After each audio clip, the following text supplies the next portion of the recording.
Okay, so today we will be looking at ethics. And you'll remember that in last week's lecture, we started with an overview of financial management.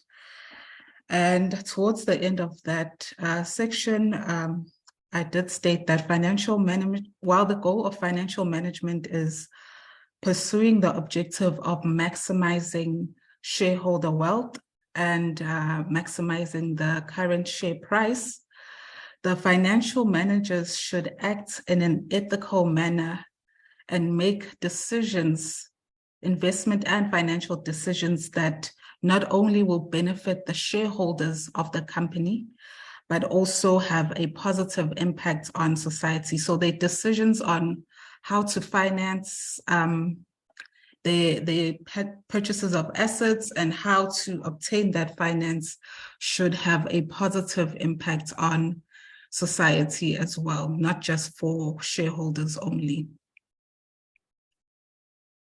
So today we'll be looking at ethics within finance, particularly. However, we'll start by defining what ethics is in general, and then describing the need for ethics within the finance industry. So when I'm talking about a finance industry, I'm talking about accounting, as well as finance, which could include corporate finance, investment management, and so on. So we'll be looking at the consequences of unethical behavior. So we'll be looking at some of the real world scenarios where unethical behavior has resulted in negative consequences for shareholders as well as for other stakeholders within the company.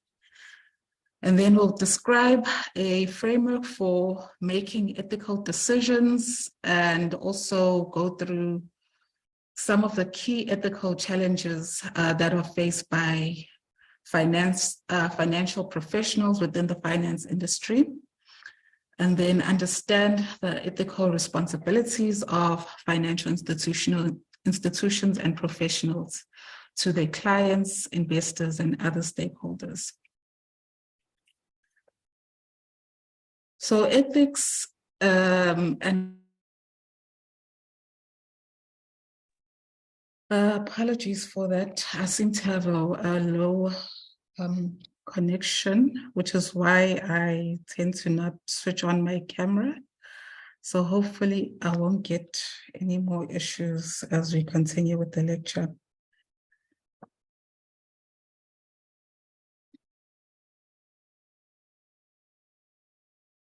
Okay, so ethics and morality are often used interchangeably, and these terms refer to a set of principles, values, and beliefs that guide human behavior and the decisions that they make. So it involves making a distinction between what is right from what is wrong, or what is good from what is bad, and making choices that are consistent with our values and beliefs. So each individual would have their own set of values and beliefs that have been shaped by their family background, so how they grew up, the community in which they grew up in, as well as religious or spiritual beliefs that were instilled in them as they were growing up. So in these values and beliefs would guide how we interact with others and how we react to certain circumstances and scenarios. So within a business context, ethics refers to the moral principles and standards that guide the behavior of these individuals. So the individuals that come from different backgrounds, that have different spiritual and religious beliefs, would form part of an organization, and the ethics within the business would refer to a set of moral principles or standards that would guide the behavior of each of these individuals within the organization and how they interact with each other. So ethics seeks to provide a framework for evaluating the morality of the actions that are taken by the individuals within an organization and the decisions that they make based on financial or investment decisions within an organization.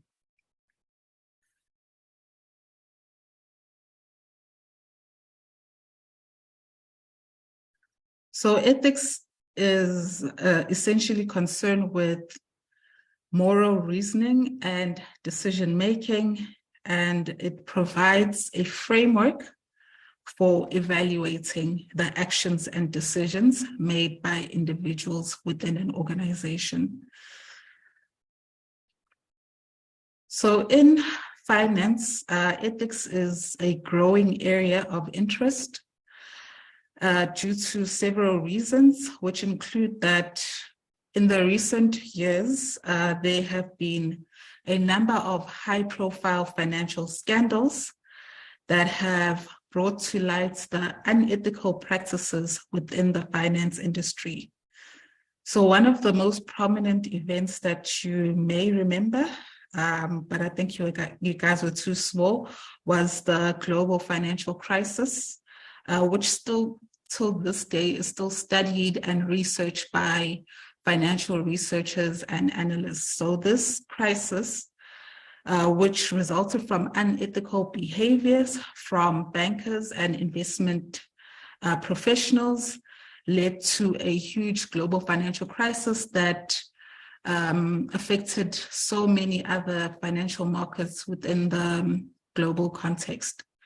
So these scandals have increased the demand for more ethical behavior from financial professionals, and it also raised flags about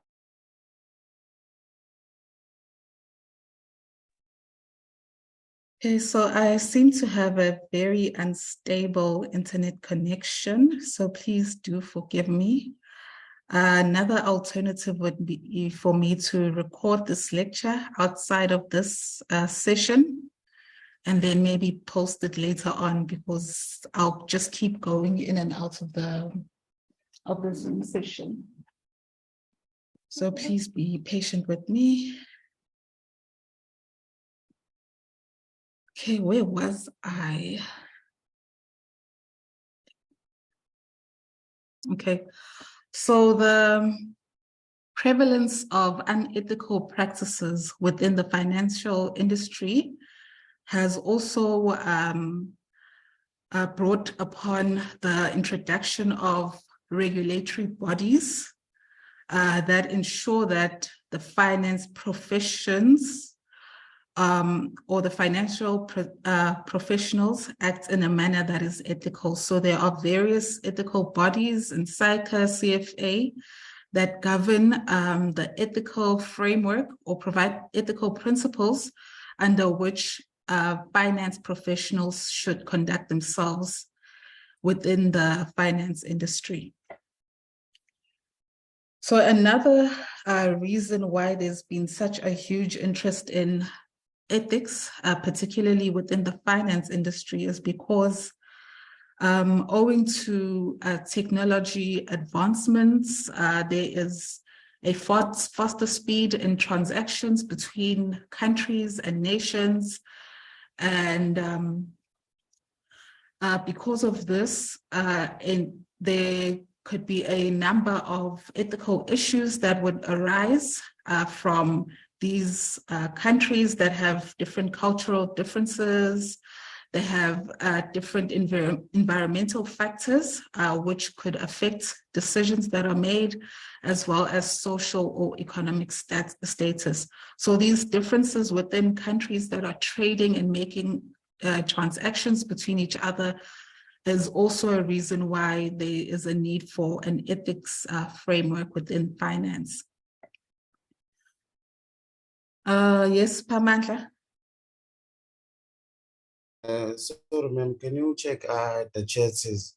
People are commenting on the chats. They are complaining about your connection, like you are lagging.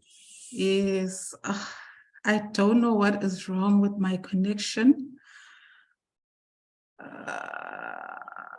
Okay, I could record the lecture. So just today's lecture, I could record that so that, well, I'll have to wait until later because my connection is currently poor and unstable, so I'm not sure why.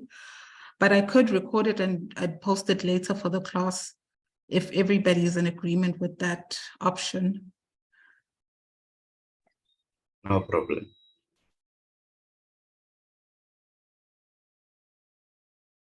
Okay. Could the ones that are objecting respond to the chat instead of everybody who agrees saying yes? So the ones that are objecting, do you have any objections?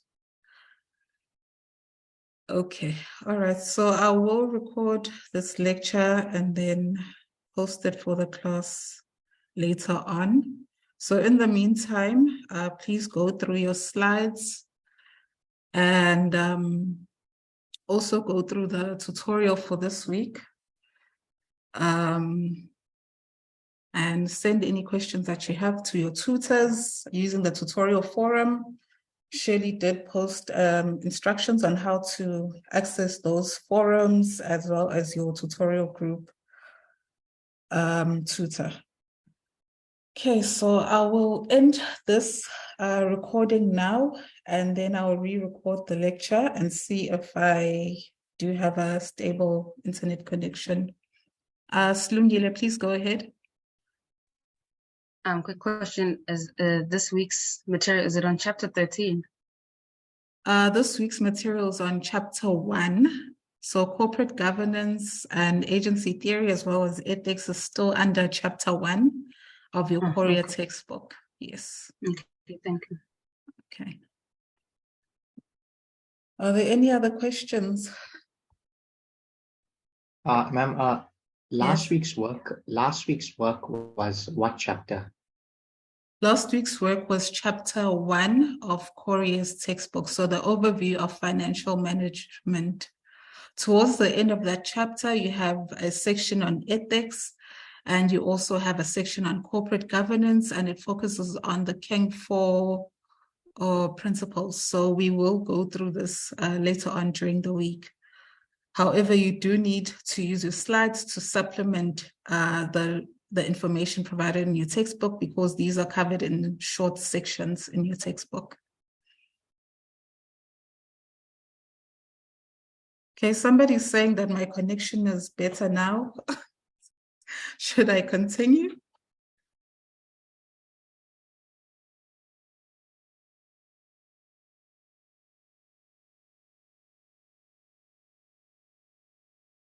Okay, let's continue. Where was I?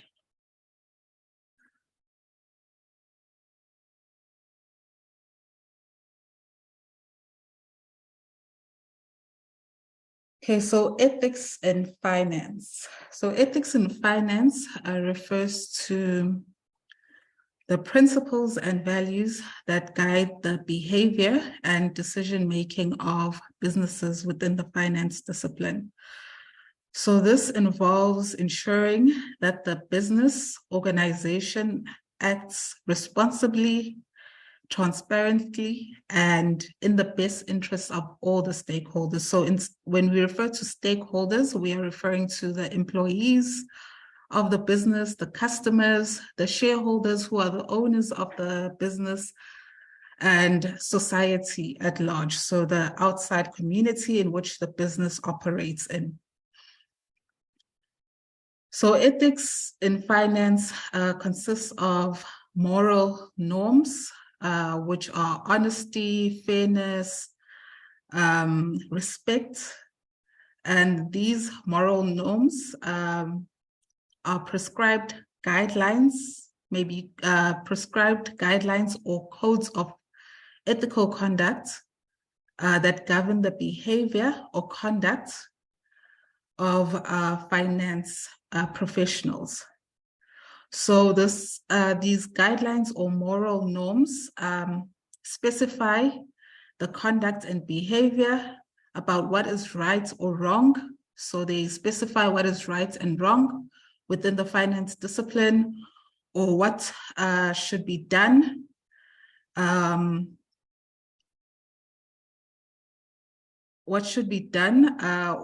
what decisions should be made to advance the company and also benefit all the stakeholders. So the moral norms or codes of ethical conduct are available in each industry, and they all have the same underlying principles, which would be to ensure honesty, respect, and so on. However, they may differ within the different disciplines. So the accounting discipline might have slightly different moral norms or codes of ethics compared to the finance industry or the medical industry. So however, these moral norms or codes of ethics within the finance industry would ensure that businesses act responsibly and transparently in the interests of all the stakeholders. So the ethics within finance are linked to the law and regulation. So ethics provides the underlying basis for the laws and regulations within the finance industry that govern the behavior of all the stakeholders within the finance industry.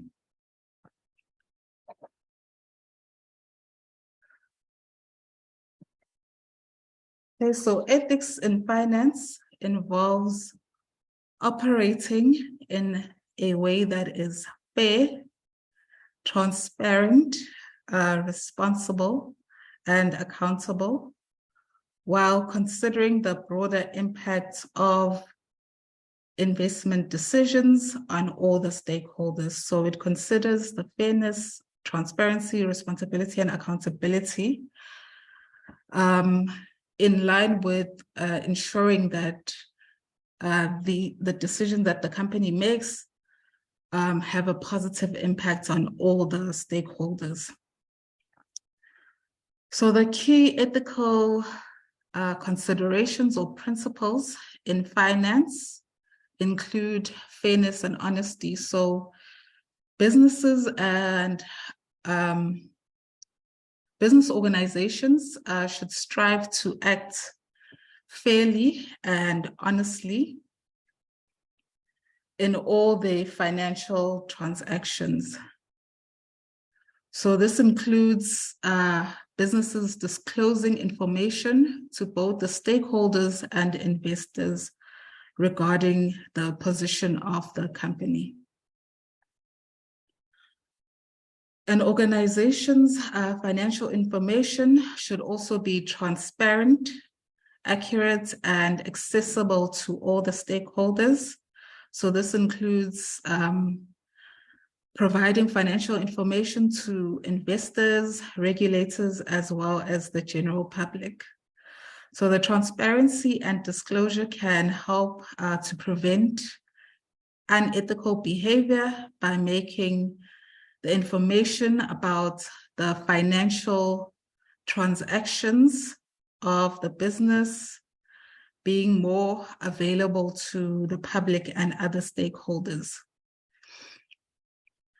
Another fundamental principle is that businesses have a responsibility to their stakeholders and society at large. So this means that they should consider the broader impact of their financial decisions and act in the best interest of all the stakeholders. So they have a responsibility to ensure that their financing decisions or investment decisions have a positive impact on all the stakeholders, including employees, customers, and the environment. And lastly, business organizations must be accountable for their financial decisions and actions. So this means that they should be willing to accept responsibility for any negative implications that their decisions may have on the community or environment in which they operate in. So the enforcement of ethical standards, as well as the penalties for violating these ethical standards and principles, can help hold individuals and organizations accountable for their actions and discourage them from future unethical behavior. So these regulations have been included later on in the slides, and we'll see what regulations have been put in place within the South African context to ensure that business organizations are held accountable for any unethical behavior that they partake in.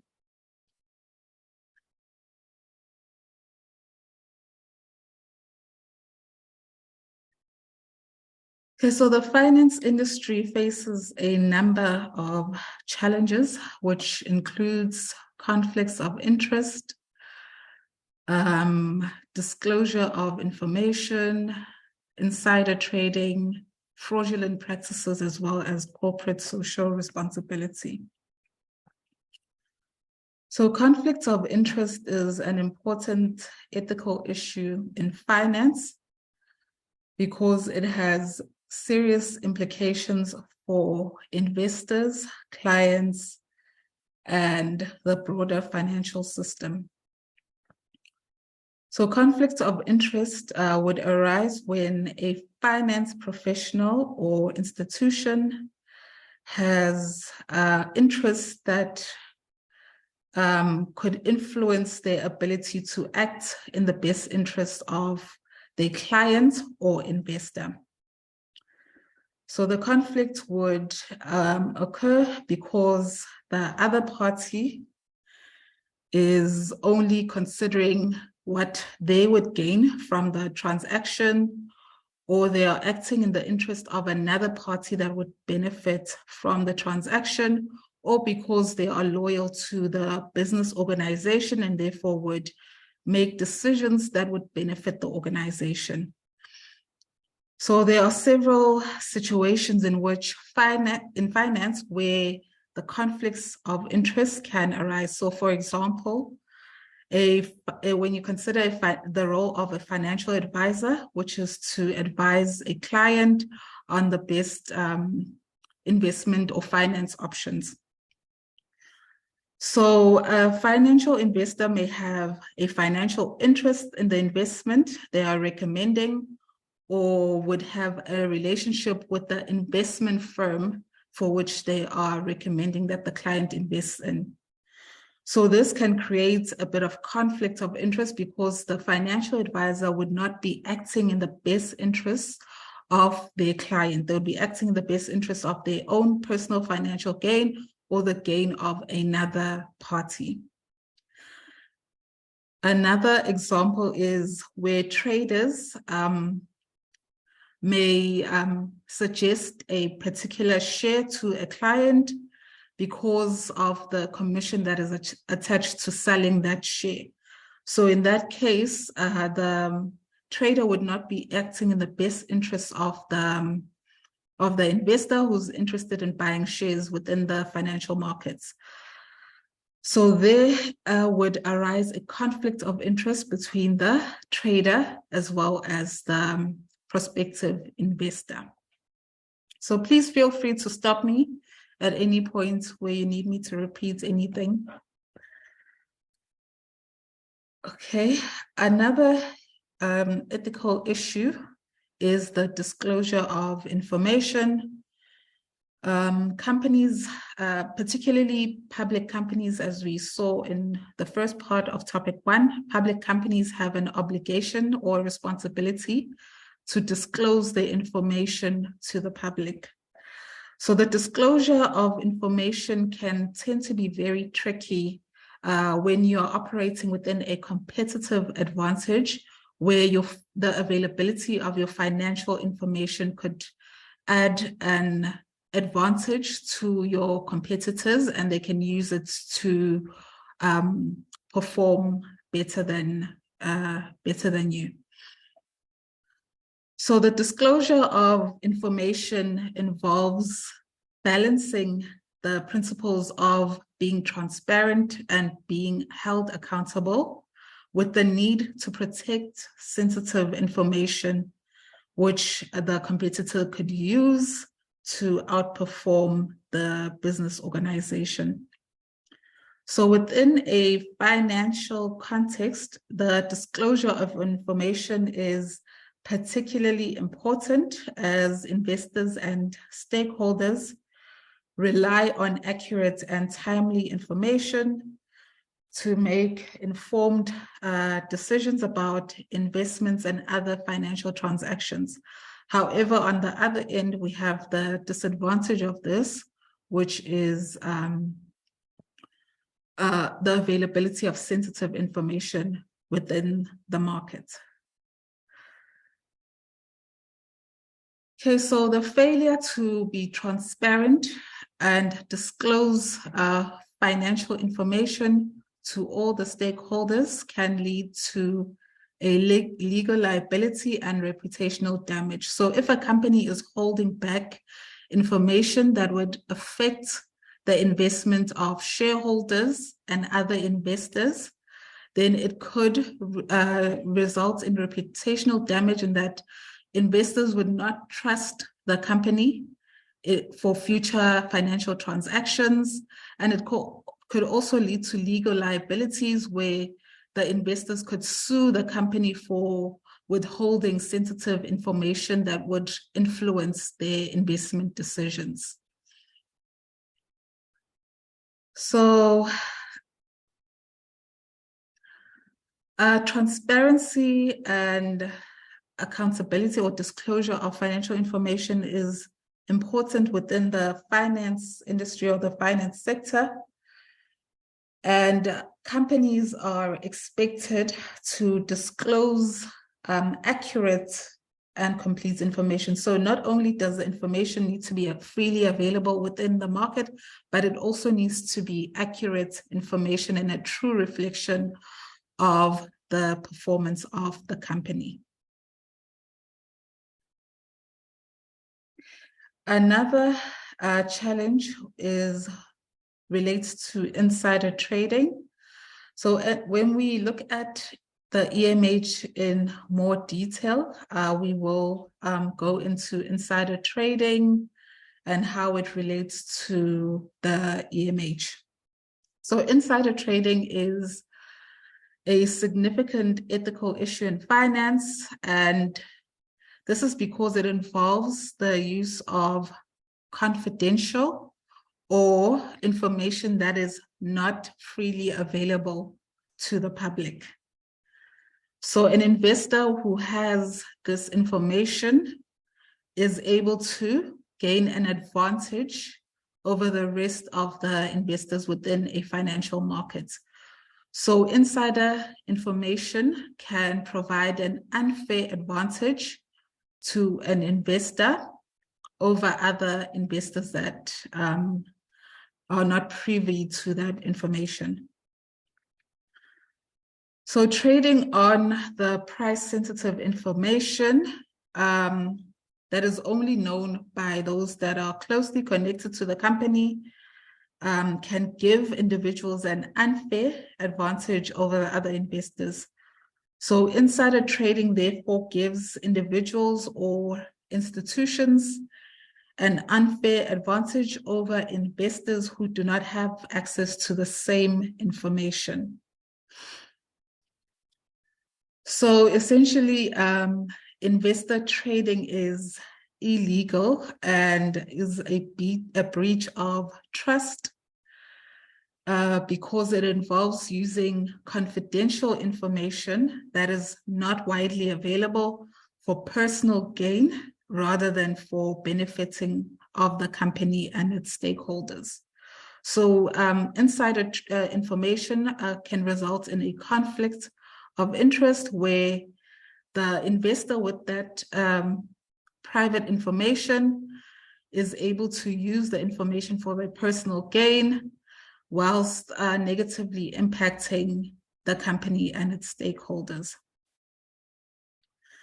So in South Africa, insider trading is a serious offense And there are several laws and regulations that are in place to prevent and punish investors for using insider trading.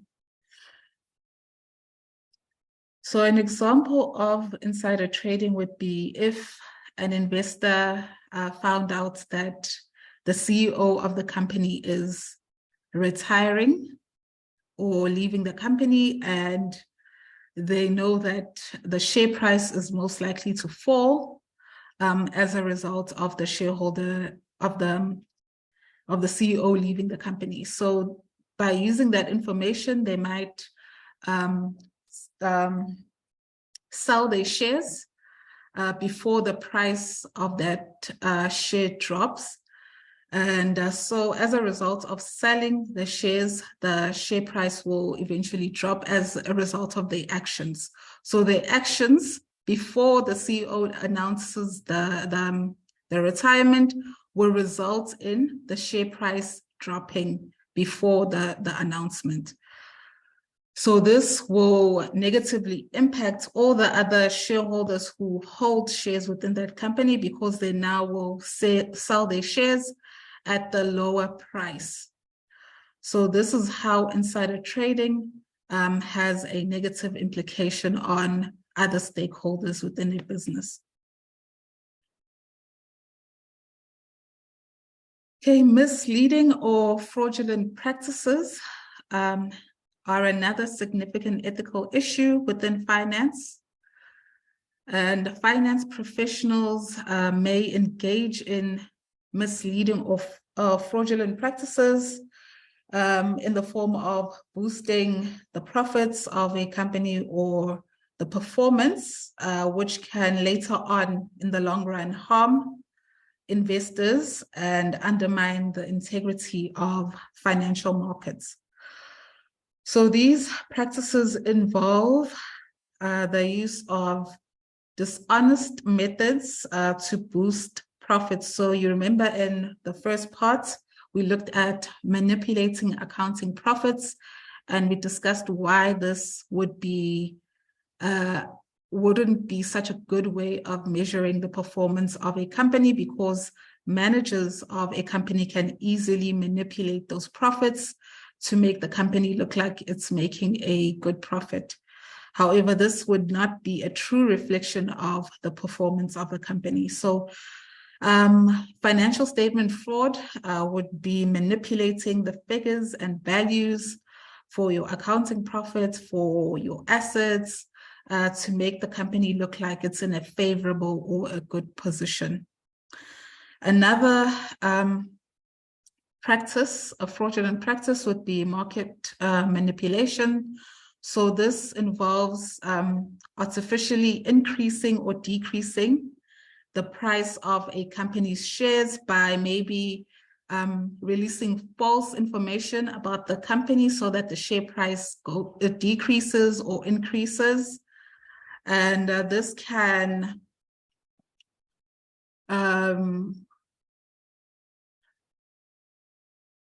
so this can create a price increase or a decrease within financial markets. So one of the recent examples of market manipulation is with the GameStop saga. I don't know if you guys remember this, which was quite recently in 2021, where a group of investors on Reddit came together to increase the price of GameStop's shares. So the actions of those Reddit users resulted in the price of GameStop's shares increasing to a level that wasn't expected by other investors. So they, in a way, they manipulated the price so that the price increases above what would be expected within a market. So this action resulted in a lot of hedge funds losing money because they had bet against the stock price increasing. So they had bets that the stock price of GameStop would continue decreasing. However, the actions of the Reddit users resulted in the price actually increasing instead of decreasing. So this is one of the examples of market manipulation that we have seen in the real world. Another fraudulent practice that exists within the finance industry is the presence of Ponzi schemes. I'm sure that you have all fallen prey to Ponzi schemes, or your family members have also fallen prey to Ponzi schemes. So these are fraudulent investment schemes where the returns are paid to the earlier investors. So it's usually better to enter or invest in a Ponzi scheme in the earlier stages, because if you enter in the later stages, you will not receive your money back. So this is a way that finance professionals are able to raise money, and then at later stages where investors are still putting in money within the Ponzi scheme, they would not receive their returns. So one of the examples of this is with the cryptocurrency Ponzi scheme for OneCoin, which was operating in 2014, between 2014 and 2018. So the scheme was based on a fake cryptocurrency that was called OneCoin, which had no real intrinsic value. So the founders of this cryptocurrency promised investors that they would get huge returns on their investments.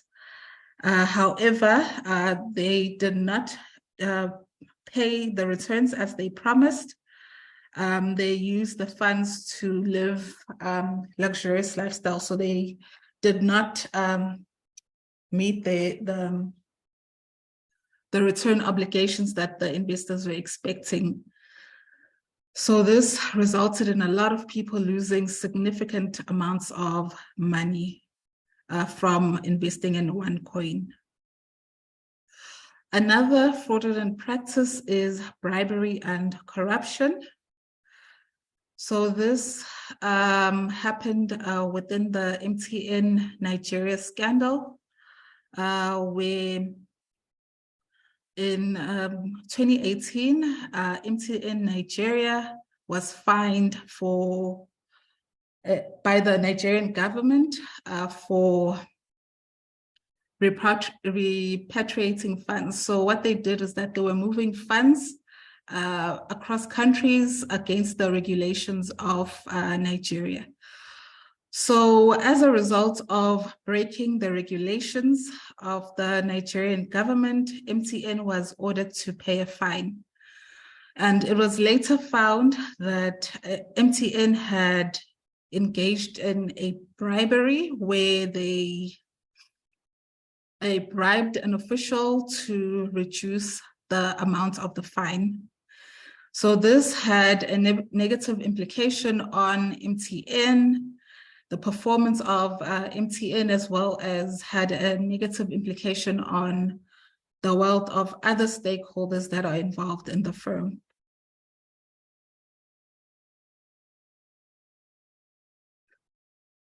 Okay, so corporate social responsibility is another ethical issue within finance. And it has recently become important in recent years as consumers and investors have become more aware of the social and environmental impacts of businesses. So CSR is an ethical issue that refers to the responsibility of companies to operate in an ethical and sustainable manner that takes into account the impact of their actions on society and the environment beyond the benefits to shareholders. So this includes factors such as the environmental sustainability, social justice, and ethical business practice. So businesses have a set of corporate social responsibility practices and guidelines that they need to follow and adhere to ensure that their businesses do not have a negative impact on society and the environment.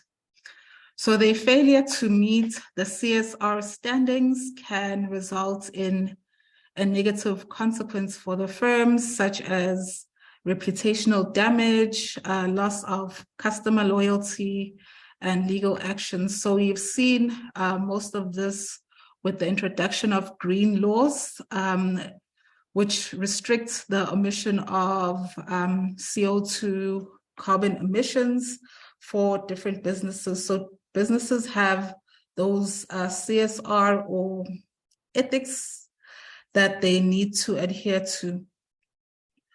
So one of the examples that you may recall is the recall of Ford Kuga cars, which were bursting into flames in the middle of the roads, basically. So in 2017, Ford South Africa recalled more than 4,500 Kuga SUVs due to a certain defect that was causing the cars to go on fire. So the recall highlighted Ford's CSR responsibilities to protect the safety of its customers and the environment. So even though Ford was losing in the revenues that it made from selling these cars, they had a corporate social responsibility to their customers and clients to protect them from any future damage. So they had to recall all cars, whether they had a probability of catching on fire or not.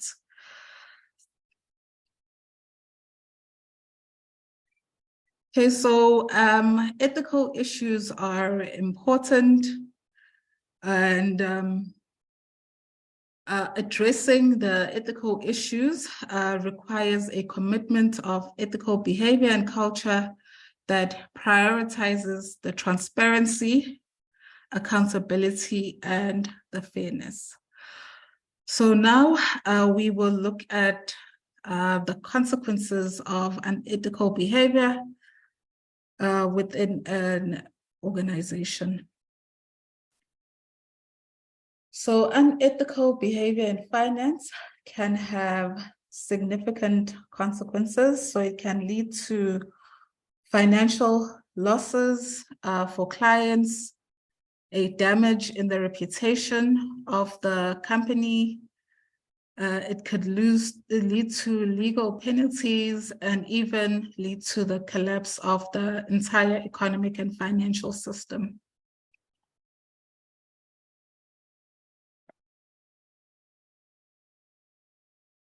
So we've considered some of the consequences of unethical behavior within a real-world context. We have considered the subprime mortgage crisis, which happened between 2007 to 2010.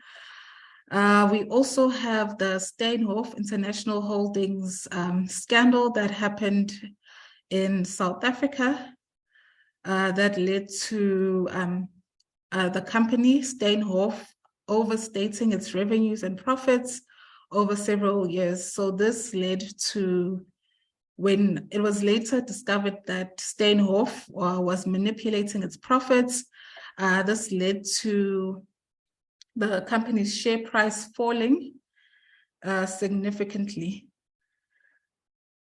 The VBS mutual bank scandal is also another ethical issue that happened within the South African context.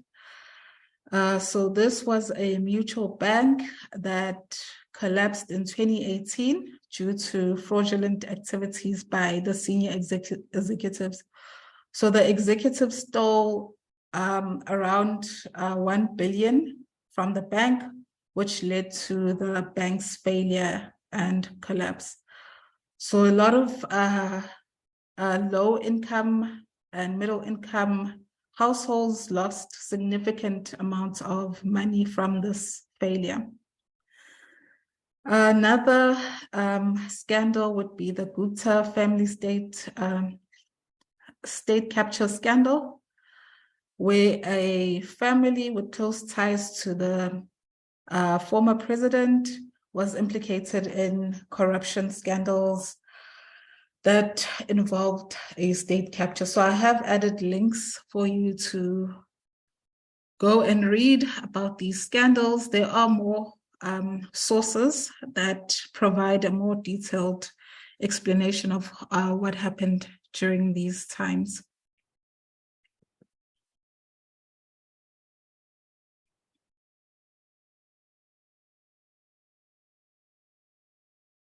Okay, so to help financial professionals navigate the ethical challenges and issues that they face, there are several ethical frameworks that can be used. So these would guide the decision-making of individuals and business organizations.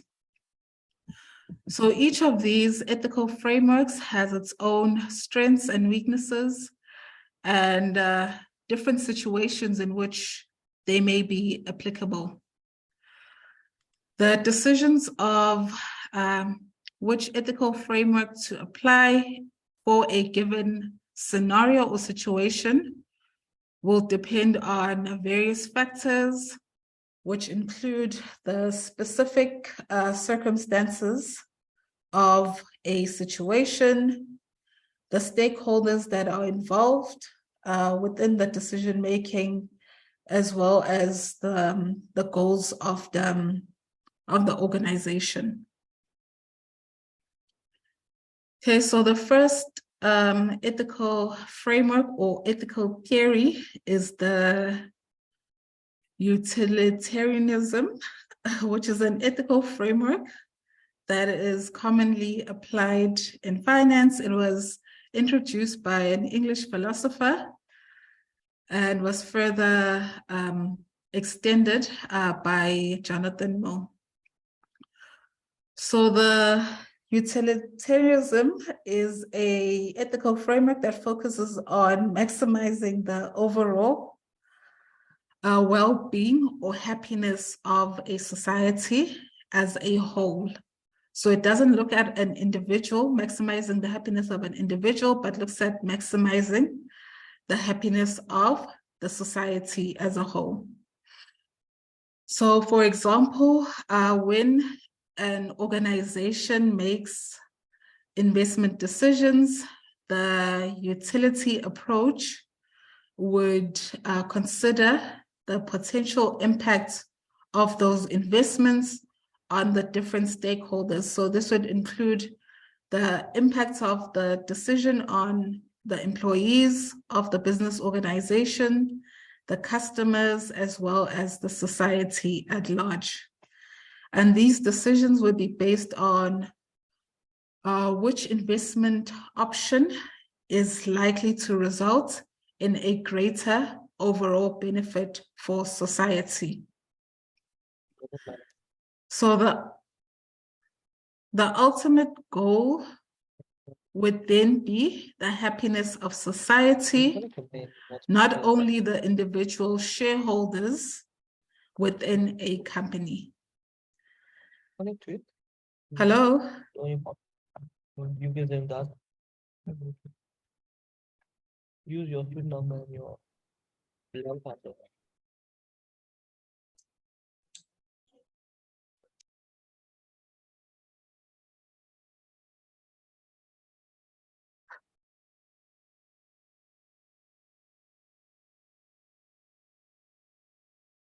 Okay, so in pursuit of maximizing the happiness of all, the company could, for example, choose to invest in assets that produce environmentally friendly products because they may have a benefit for both the company as well as the environment. So in that decision, they are making decisions that benefit society as well as the company.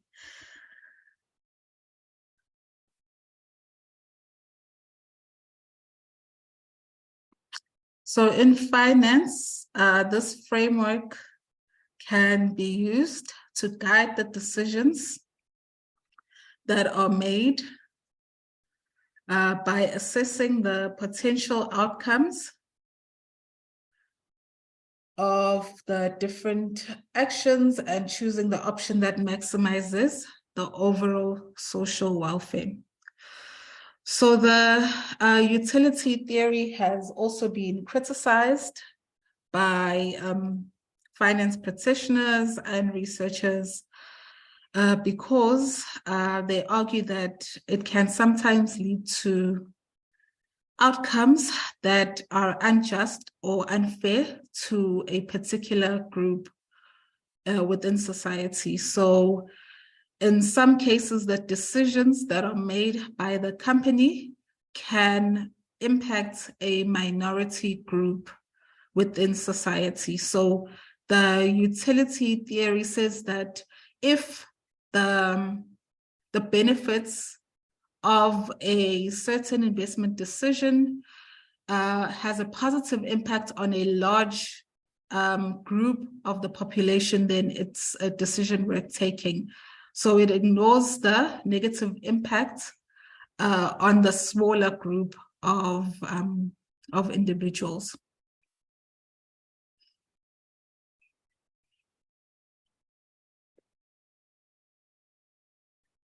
So this is just a video that explains this theory.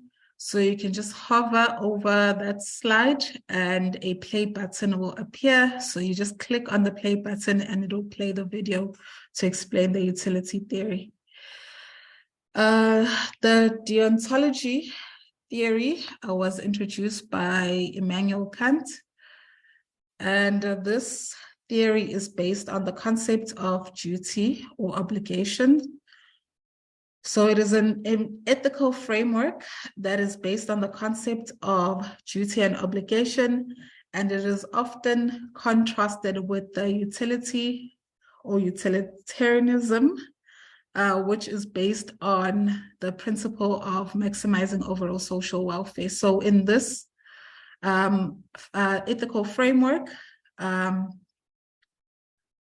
it involves making decisions that are consistent with the ethical principles and codes of conduct that have been put in place within a particular industry. So it'll be making decisions that are based on a set of codes of conduct for a finance industry or codes of conduct for a medical industry, for example.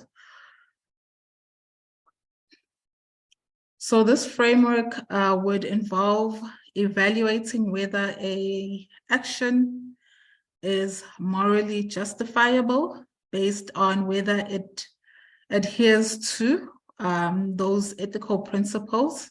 So this could be whether the investment decision adheres to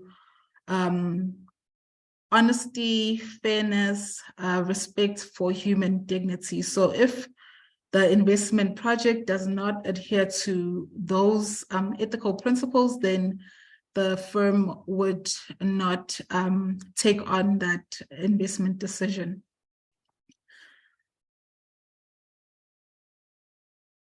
So a company using the deontology approach would take on investment decisions that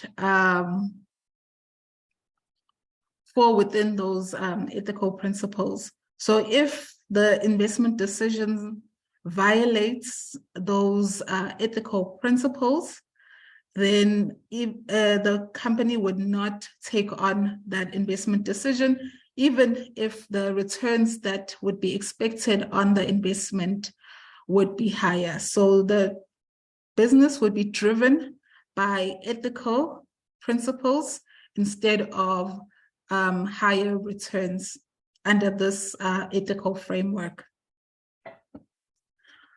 So one of the strengths of the deontology ethical framework is that it provides clear ethical guidelines for decision making. So the codes of ethics are available online that you can find, and they provide clear guidelines on ethical principles. to be followed. So this makes making investment decisions easier for a firm because they have a framework under which they could make investment decisions. This is another video that explains deontology. Oof. And you can hover over this and press the play to play the whole video.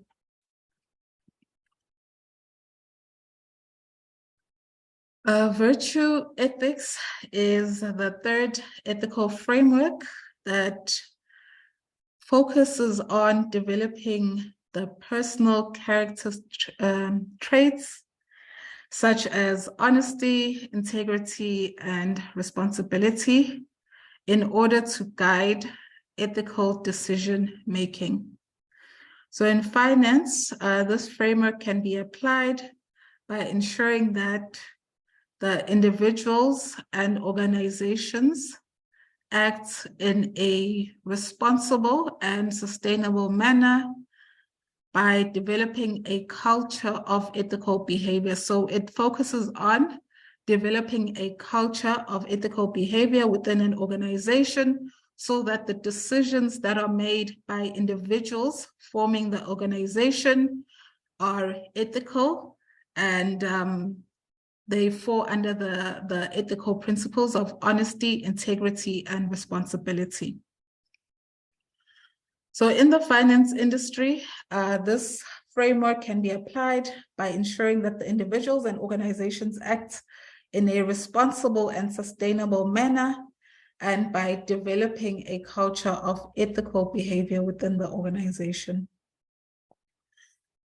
So for example, a virtue-based ethical framework approach to investment decisions might involve evaluating the moral characters of the companies that are being invested in and choosing those that demonstrate ethical values and practices. So in deciding on the investment decision, a firm would look at the moral character of the company. So is the company exploiting its workers? Has it been involved in a scandal that includes it using raw materials that are not freely available, for example? So those type of characteristics would determine the investment decision that is made.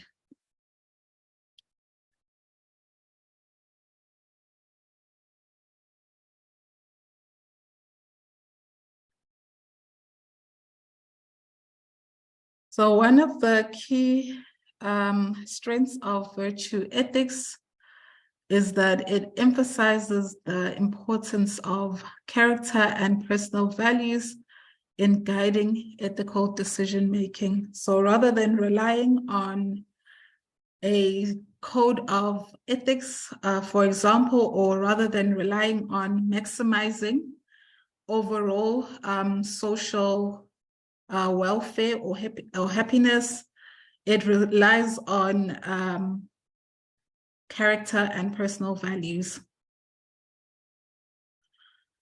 So unlike deontology, which relies on ethical principles, virtue ethics does not provide clear rules or principles for ethical decision-making. So it doesn't have a set or a code of ethics like deontology.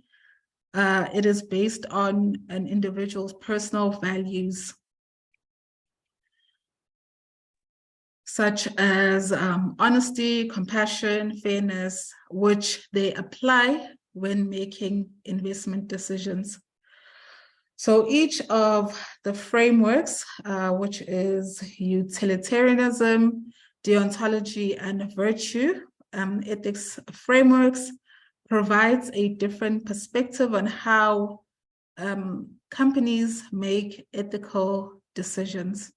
So the utilitarianism approach may be appropriate in a context where the firm wants to maximize the overall benefits to society as the main goal. So in that case, the firm would apply the utilitarianism approach in making ethical investment decisions. Whereas if the firm values personal integrity and responsibility, then the virtue ethical framework would be the one that the firm applies in making investment decisions.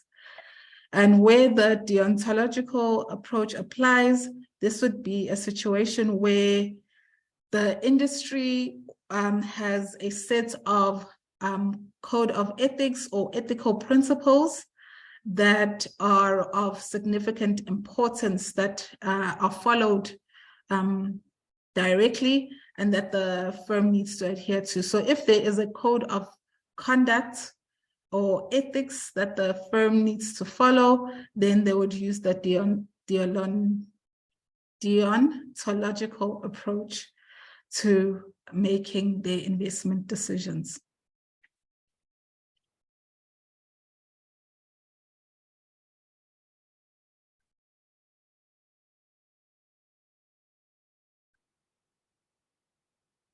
So regardless of which of the three approaches is followed, the ethical decision-making framework is the same. It tends to be the same. It follows 4 different steps, which we'll look at a bit later. So an ethical decision-making framework is a useful tool that provides guidance to individuals as well as business organizations in making ethical decisions for their investments that align with the values and ethical principles.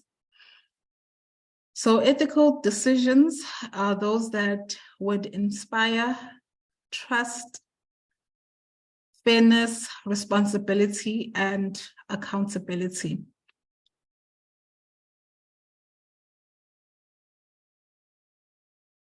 So a good decision that is made by a company would be both effective and ethical. So a good decision would generate high returns for the owners of the business, as well as be ethical. So it would benefit all the stakeholders and the society at large.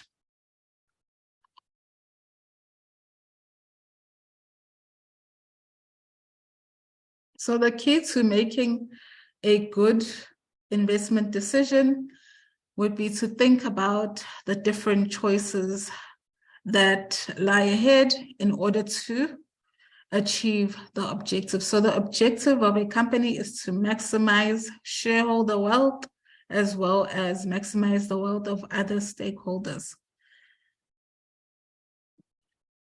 So when making good decisions, it's important to consider as well the objectives. So for example, it is important to consider the difference between short-term, medium-term, and long-term objectives. And when making good decisions or ethical decisions, these must be in line with the objectives of the company.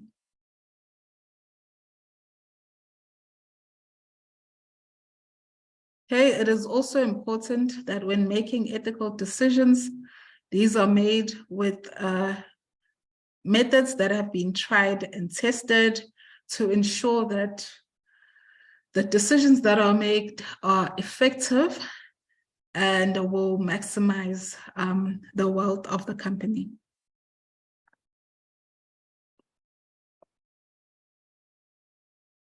Okay, so regardless of whichever framework is used, the ethical decision-making steps or process is generally divided into 4 steps. So the first one is to identify the ethical issue or problem. So this would involve clearly defining the ethical issue or the problem at hand and identifying the key stakeholders and their interests. So it would be identifying whether the ethical issue is insider trading, or the ethical issue would be manipulation of company profits. So in evaluating this ethical issue, a company would then ask which fundamental investment professional principles are at issue. So is it full disclosure, is it loyalty, is it accountability? And to whom do you owe a duty? So is it the company's duty to ensure or protect the interests of the client, the employer, the colleagues, and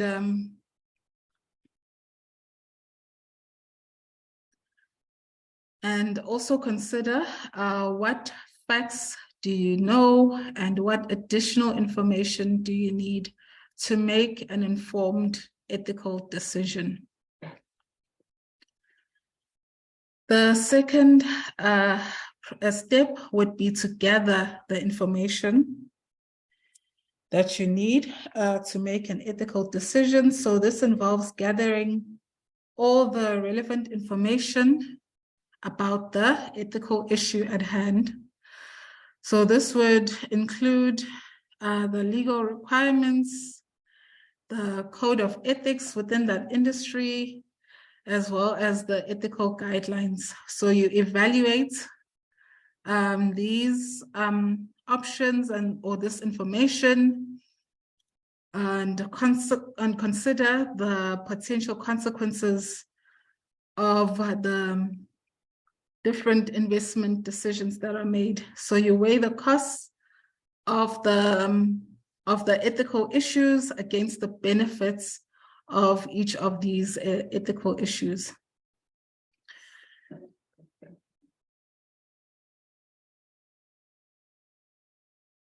And then the next step would be to act. So you would gather information and consider the different investment decisions or ethical decisions, and then you would act. So this would be choosing the best option that aligns with the ethical principles and values of the business organizations.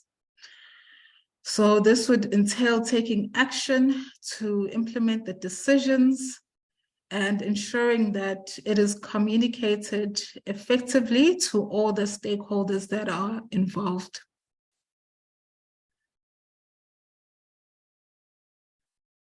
And after the decision has been acted upon, it would then need to reflect. So reflecting on what has been learned from taking the action and review or evaluate its outcomes.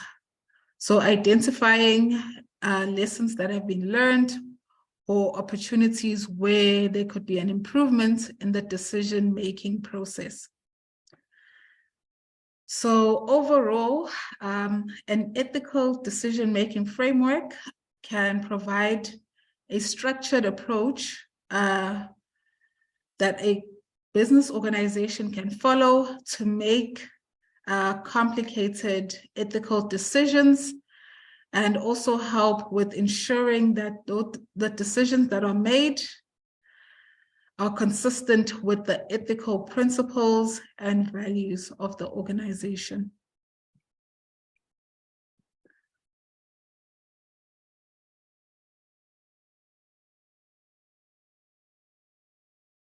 So following the global events as well as events that have happened in South Africa, there has been a reform or restructuring of financial regulation within the South African financial industry.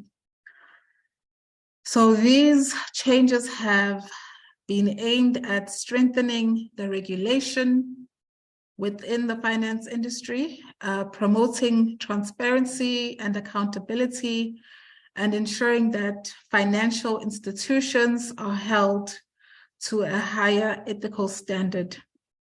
So an example of the regulation that ensures transparency and accountability within the financial industry is the Financial Sector Regulation Act, which was passed in 2017. Other examples include Treating Customer Fairly framework, which ensures that customers are treated fairly and transparently. We have the Directorate for Priority Crime Investigations, also known as HAWKS, which investigates cases of corruption and fraudulent activities within South Africa. And we have the National Treasury, which introduced a code of good practice in 2017.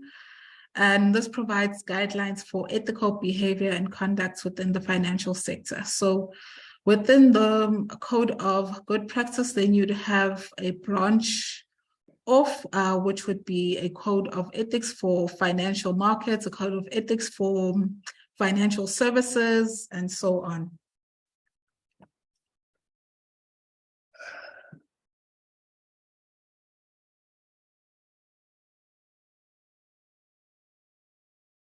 Okay, so the ethical management framework can further be broken down into a structured approach for managing ethics within an organization. So without looking at outside ethical issues, but also looking at internal ethical issues as well.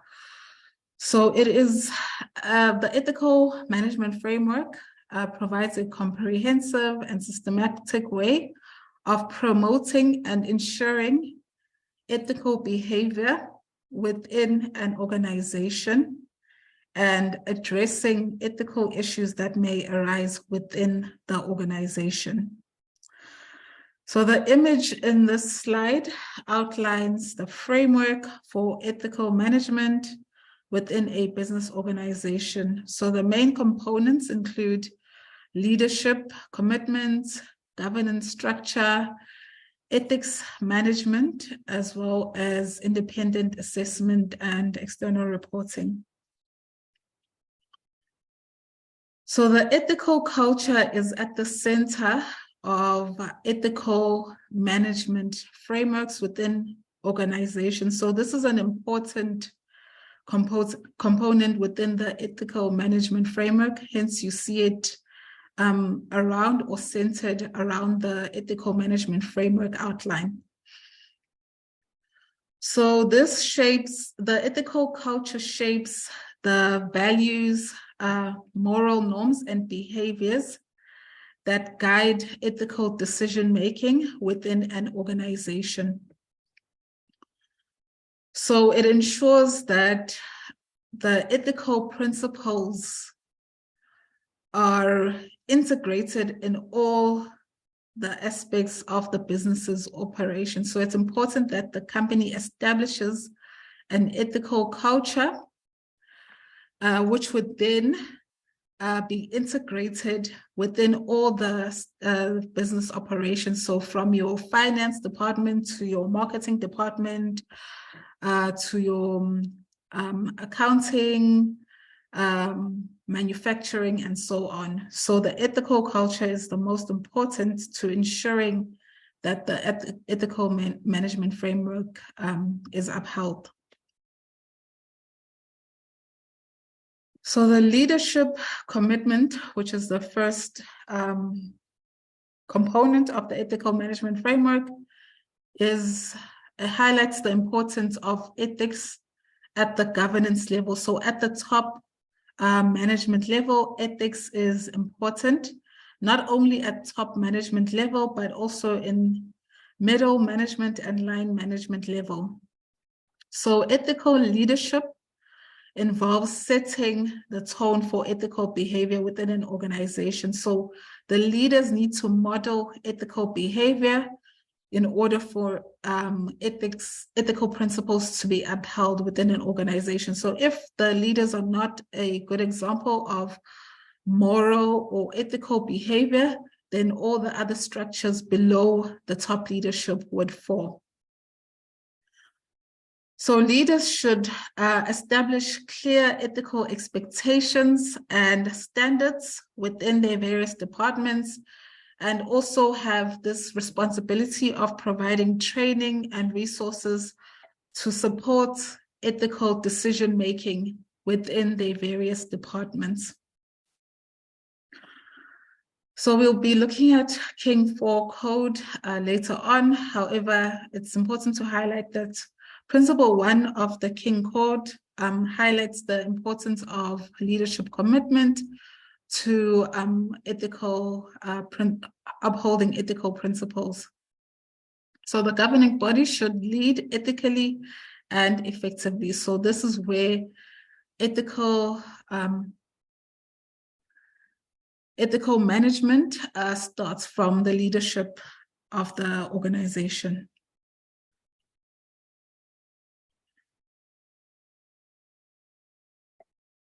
So the governing body and leadership plays an important role in ethics management.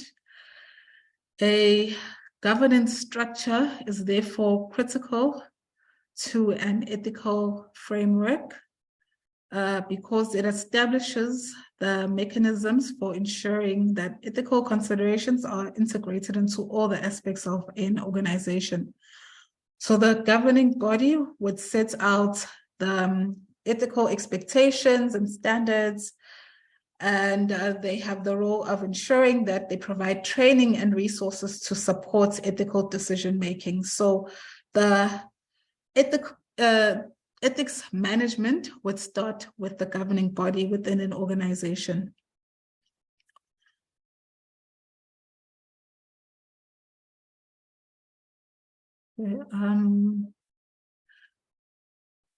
So as I mentioned, ethical culture is at the core of the ethical management framework and should not be seen in isolation of the overall operation of the company or the management of the company. So an ethical culture is one in which the ethical behavior is encouraged and supported, and unethical behavior is discouraged and penalized. So the organization needs to have systems in place where they encourage and support ethical behavior. So this could be in the form of giving employees bonuses for their ethical behavior, or giving them promotions for their ethical behavior. And employees also need to be punished for their unethical behavior. So it could be termination of an employment contract and so on. So organizations should create a culture that supports this ethical behavior by establishing clear ethical values and moral norms. So it's important that organizations have clear ethical values and moral norms, and these are communicated to their employees, and they provide training and resources to inform the employees about the ethical values of the organization. So there are generally two types of ethical cultures. So we have the fear-based culture, where the focus is on ensuring that the employees do not perform unethical acts, rather than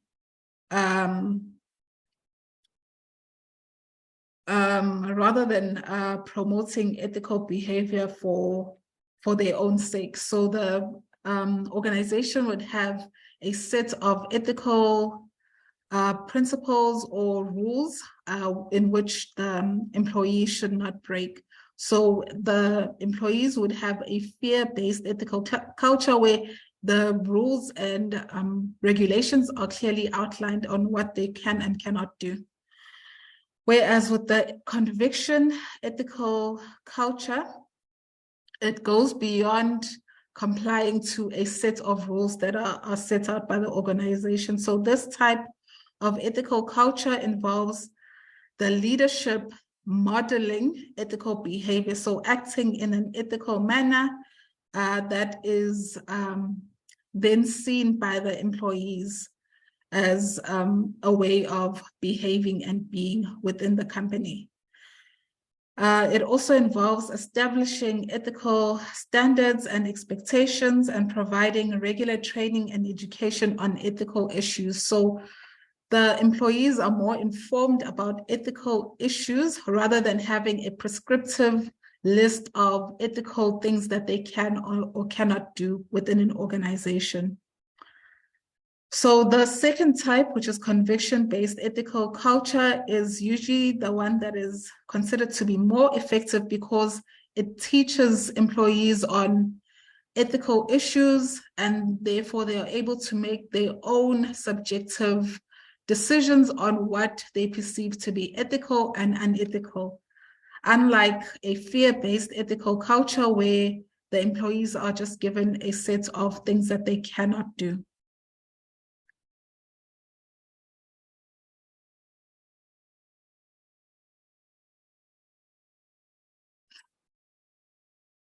So ethics management is ensured by the governing body and the managers within an organization. And ethics management activities by the governing body would include ethics risk assessment, ethics strategies, code of ethics and policies, institutionalization of ethics, and monitoring and internal reporting.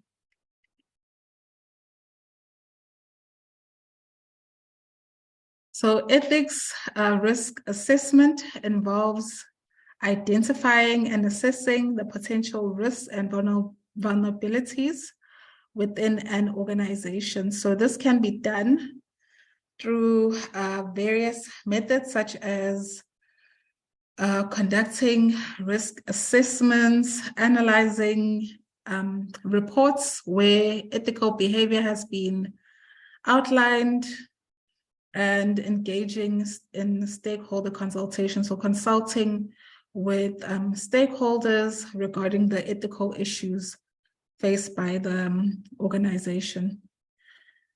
So by identifying the risks or the ethical risks, the organization would then be able to take steps in order to reduce the risk and prevent future ethical issues.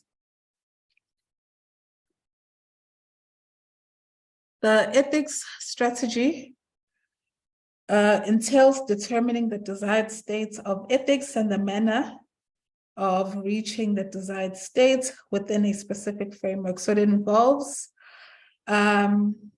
establishing the goals and objectives of the business and identifying the resources that would be necessary to achieve those goals.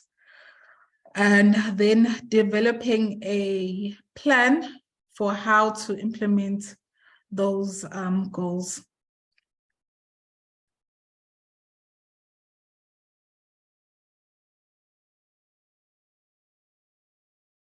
So there are two ethics strategies. There is a compliance strategy, which is a plan of action that is designed to ensure that an organization is meeting its legal and regulatory requirements. So this involves establishing policies and procedures and controls to manage and ensure that the organization complies with the laws and regulations. And then we have the integrity strategy, which is a plan of action that is designed to promote the ethical principles of transparency, accountability within an organization. So this second strategy involves creating a culture of integrity within an organization.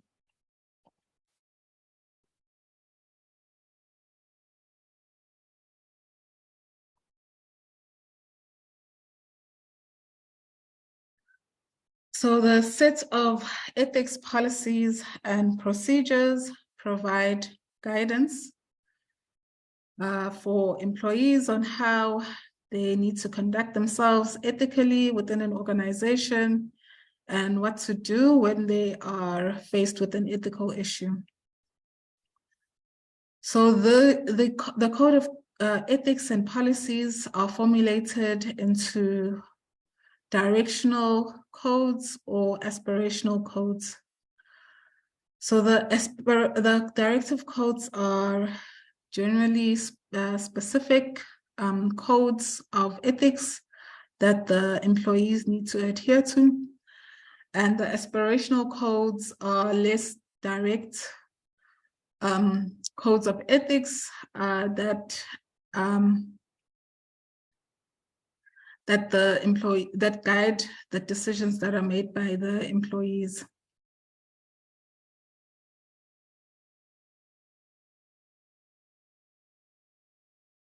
So to ensure that the employees adhere to the codes of ethics, organizations need to establish a way for employees to report ethical concerns or violations and ensure that these reports are handled appropriately. So in the formulation of codes of ethics and ethics policies within an organization, the business also needs to make it a safe environment for employees to report any ethical issues or violations as early as possible.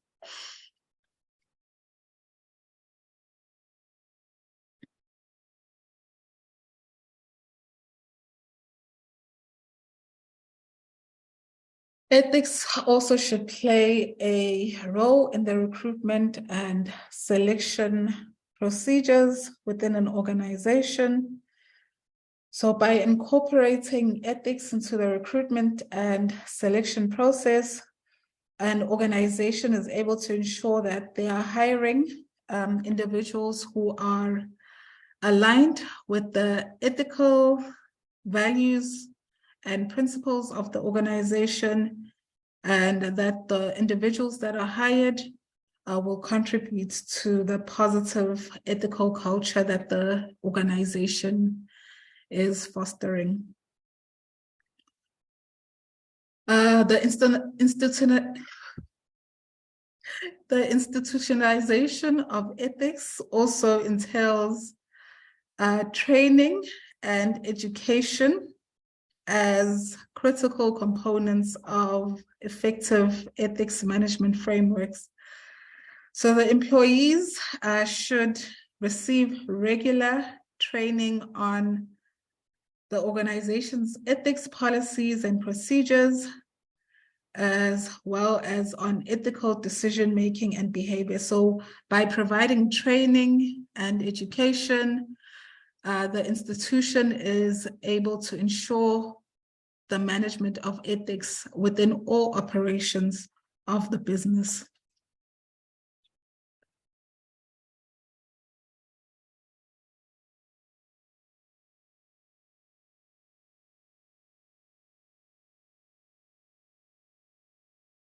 Okay, so the last step of the ethical management framework is monitoring and reporting.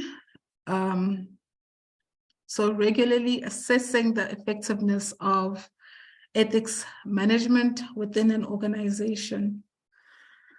So this could be done by conducting employee surveys or looking at incidents reports where unethical behavior was reported. So in this way, the organization is able to monitor ethics and identify areas where improvements could be made on ethics management.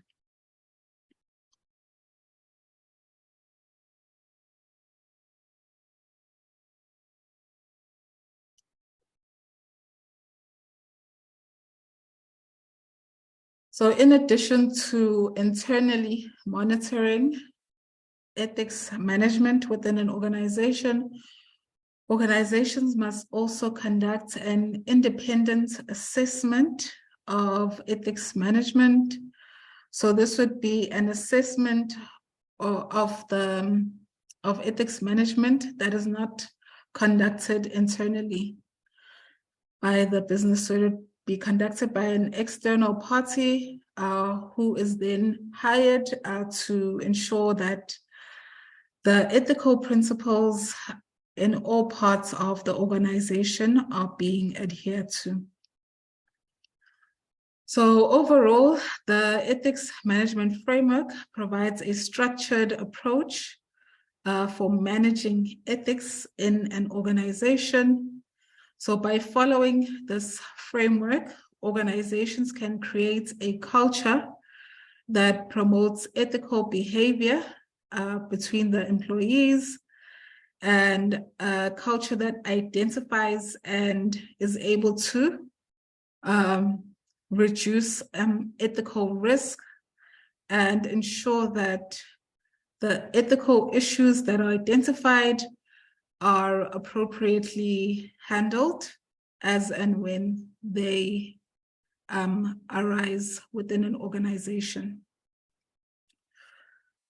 So as we conclude, ethics in finance, as we have highlighted, is important, and it involves understanding and addressing a range of ethical issues or challenges that arise within the financial sector.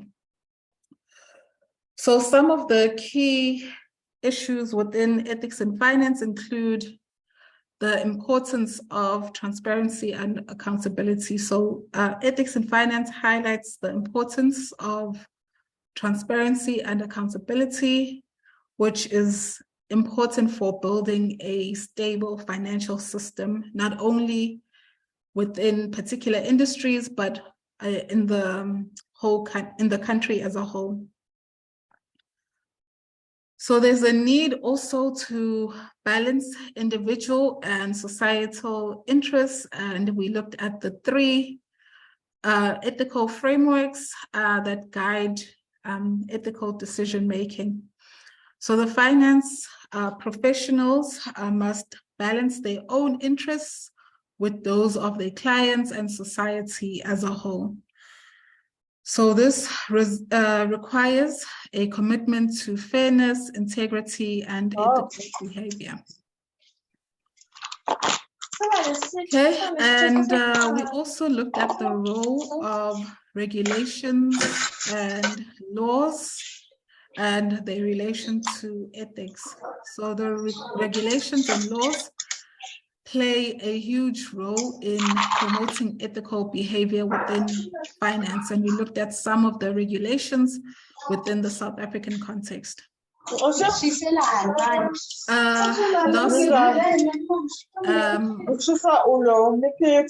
the impact of culture or ethical culture is a key